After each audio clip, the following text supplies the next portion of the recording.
নবীজি বললেন, যারা সকল কাজের শুরুতে বিসমিল্লাহ পড়বে, যারা দুনিয়াতে চলার ক্ষেত্রে পড়বে বিসমিল্লাহ, ঘর থেকে বের হবে বলবে বিসমিল্লাহ, দোকানে গিয়ে দোকানটা খুলবে বলবে বিসমিল্লাহ, খাবার শুরু করবে বলবে বিসমিল্লাহ, জমিতে গিয়ে যখন কাজ করা শুরু করবে যখন বিসমিল্লাহ, যানবাহনে চড়বে তখন বলবে বিসমিল্লাহ।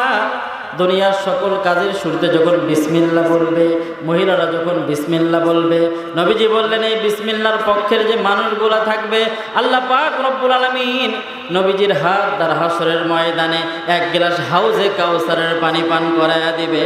জোরে বলেন না সুবহানাল্লাহ। নবীজি বললেন বিসমিল্লাহর ভিতরে 19টা অক্ষর আছে। কয়টা অক্ষর? একটু জোরে বলেন কয়টা অক্ষর? নবীজি বললেন বিসমিল্লাহর ভিতরে 19টা অক্ষর আছে। আর জাহান্নামের ভিতরে ফেরেশতা আছে 19টা। জাহান্নামের ফেরেশতা কয়টা? জোরে বলেন জাহান্নামের ফেরেশতা কয়টা? জাহান্নামের ভিতরে ফেরেশতা আছে 19টা, তারা শাস্তি দেবে। আর বিসমিল্লাহর ভিতরে 19টা অক্ষর। নবীজি বললেন যারা সকল কাজের শুরুতে বিসমিল্লাহ বলবে, বিসমিল্লাহ দিয়ে যাদের জীবনটা শুরু হবে, সকালটা যাদের শুরু হবে বিসমিল্লাহর সঙ্গে নিয়ে, বিসমিল্লাহর পক্ষের মানুষগুলাকে আল্লাহ পাক রব্বুল আলামিন জাহান্নামের 19 জন ফেরেশতার থেকে হেফাজত করে নিয়ে ওই মানুষগুলাকে জান্নাতের মেহমান বানায়া দিবে। জোরে বলেন না সুবহানাল্লাহ। বিসমিল্লাহ পড়তে পারবেন তো? সকল কাজের শুরুতে কি হবে? জোরে বলেন সকল কাজের শুরুতে কি? সকল কাজের শুরুতেই হবে বিসমিল্লাহ। আমার সঙ্গে পড়েন বিসমিল্লাহির রহমানির রহিম।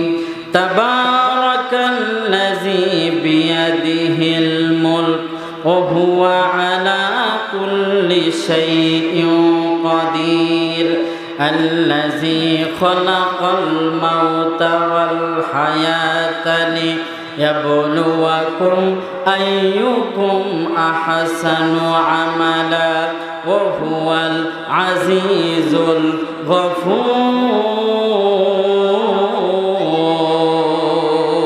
জোরে জোরে বলেন না আল্লাহু আকবার।